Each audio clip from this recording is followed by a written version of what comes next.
مقررہ مقدار میں حضور علیہ السلام کی ذات گرامی پہ درود پاک پڑھا کرتا تھا.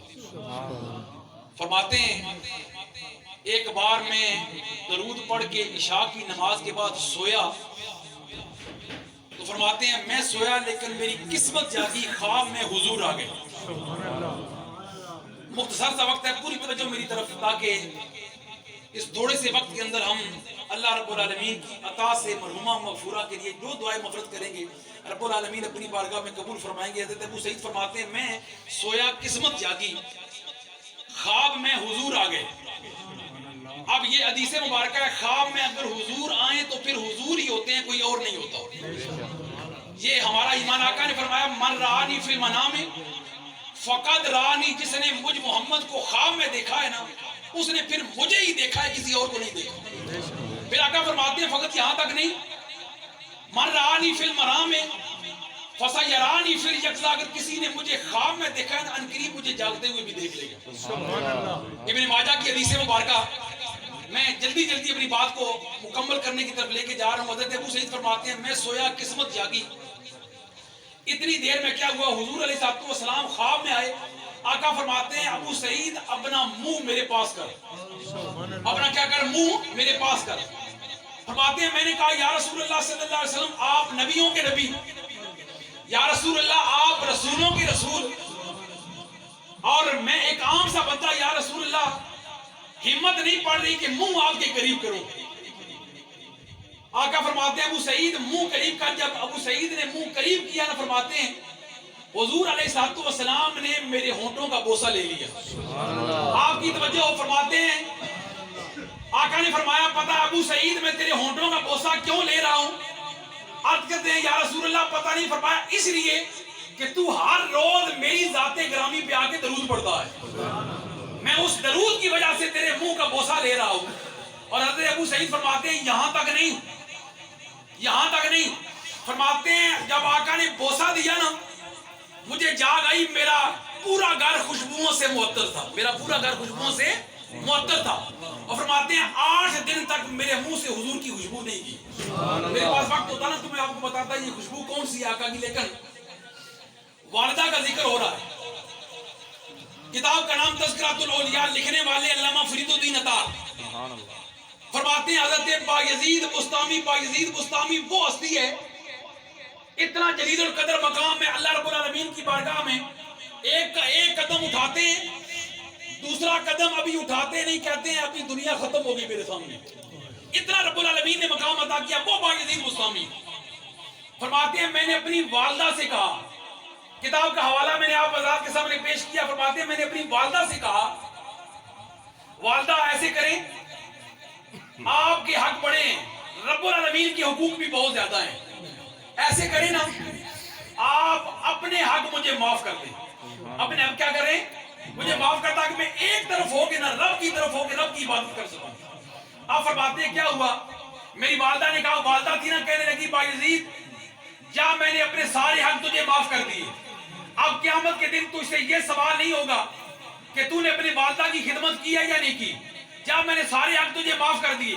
آپ حضرت بایزید وہ فرماتے ہیں میں 12 سال جنگل میں رہا، جب 12 سال کے بعد شہر بستان سے گزر ہو رہا تھا تو ذہن میں خیال آیا یہ تو وہ شہر ہے کہ جس شہر میں میری والدہ بھی رہتی ہے، جس شہر میں میری والدہ بھی رہتی. آئی نا دروازہ کھٹکھٹانا چاہا اپنے گھر کا، آدھی رات کا وقت تک کہنے لگے اور کوئی ماں کو سکون تو دیا نہیں.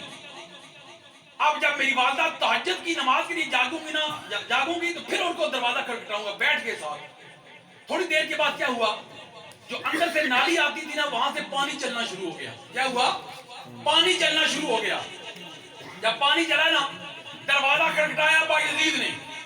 آپ کی توجہ میرے اس جملے کی طرف، بایزید نے جب دروازہ کھٹکھٹایا 12 سال بعد جب دروازہ کھٹکھٹاتے اندر سے والدہ کی آواز آتی ہے بایزید ٹھہر میں ابھی آتی ہوں، بایزید ٹھہر میں ابھی آتی ہوں. جب دروازہ کھولا نا حضرت بایزید فرماتے ہیں میری والدہ نے دروازہ کھولا، میرے بال بکھرے ہوئے تھے، کپڑے میرے میلے تھے. فرماتے ہیں جب میری والدہ نے میری طرف دیکھا نا دعا کے لیے ہاتھ اٹھا دیے، عرض کرتی ہیں رب العالمین میں نے اپنے حق بھی معاف کیے، اسے تیرے پاس بھیجا. رب العالمین 12 سال گزر گئے، کیا تو تو نے اسے اپنا قرب عطا نہیں کیا؟ حضرت بایزید فرماتے ہیں مجھے پیدا کرنے والے رب کی قسم کہ مجھے 12 سال میں وہ نہیں ملا جو فقط والدہ کی ایک دعا کی وجہ سے رب العالمین نے مجھے پتہ لگا رب العالمین نے دعا اتنی عطا کی ہے، والدہ کی دعا کی وجہ سے رب العالمین بیٹوں کی نہ صرف بخشے فرماتے ہیں بلکہ انہیں جنت میں اعلیٰ مقام کی عطا فرماتے ہیں۔ میرے پاس وقت ہوتا نا تو میں آپ کو بتاتا، حدیث مبارکہ حضرات کے سامنے پیش کرنے لگا ہوں۔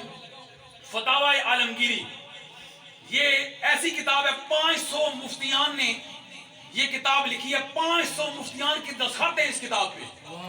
بادشاہ اورنگزیب عالمگیر نے یہ کتاب لکھوائی تھی، اس میں ایک باب ایصال ثواب ہے۔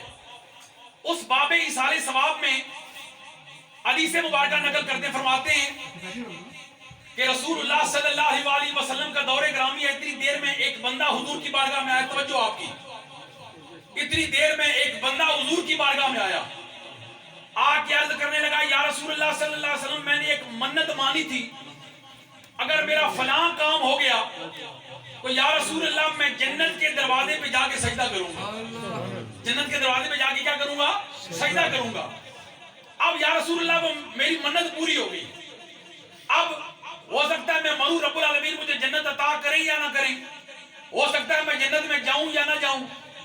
اب یا رسول اللہ میں نے منت مانی تھی میں جنت کے دروازے پہ جا کے سجدہ کروں گا، اب یا رسول اللہ میں جنت کے دروازے پہ جا کے سجدہ کیسے کروں؟ آقا نے فرمایا آپ کی توجہ، حضور فرماتے ہیں ایسے کر، جا گھر چلا جا، والدین زندہ ہیں تو والد کے سر کو چوم لے، والدہ کے پاؤں کو چوم لے، رب العالمین تیری منت کو پورا فرمائیں گے۔ اب صحابی رسول تھے نا، عرض کرنے لگے یا رسول اللہ صلی اللہ علیہ وسلم قبلی والے میرے والدین اس دنیا میں زندہ ہی نہیں۔ آقا نے فرمایا جا ان کی قبروں پہ چلا جا، قبر پہ جا کے والد کے سرہانے کو چوم لے، والدہ کے پاؤں کو چوم لے، رب العالمین تیری منت کو پورا فرمائیں گے۔ اب پھر صحابی رسول عرض کرنے لگے یا رسول اللہ صلی اللہ علیہ وسلم قبلی والے میں اتنا چھوٹا تھا میرے والدین فوت ہو گئے، مجھے اپنے والدین کی قبروں کا پتہ ہی نہیں۔ آقا نے فرمایا ایسے کر، جا کسی باہر کھلے میدان میں چلا جا، لکیریں کھینچ لے، ایک کو والد کی تصور کر، جب قبر تصور کر، ایک کو والدہ کی قبر تصور کر، والد کے سرہانے کو چوم لے، والدہ کے پاؤں کو چوم لے، رب العالمین تیری منت کو پورا فرمائیں گے۔ وجہ کیا ہے؟ وجہ یہ اتنی رب العالمین نے مقام یہ عطا کیا ہے، فرمایا اگر والدین اس دنیا سے جانے کے بعد تمہیں ان کی خدمت کا موقع نہیں ملا تو ان کی قبروں پہ جاؤ، اگر والدین کی قبروں پہ جاؤ گے، والد کے سرہانے کو چومو گے، والدہ کے پاؤں کو چومو گے، سمجھ لو کہ تم نے جنت کے دروازے پہ جا کے سجدہ کیا ہے، جنت کے دروازے پہ جا کے سجدہ کیا۔ آخری حدیث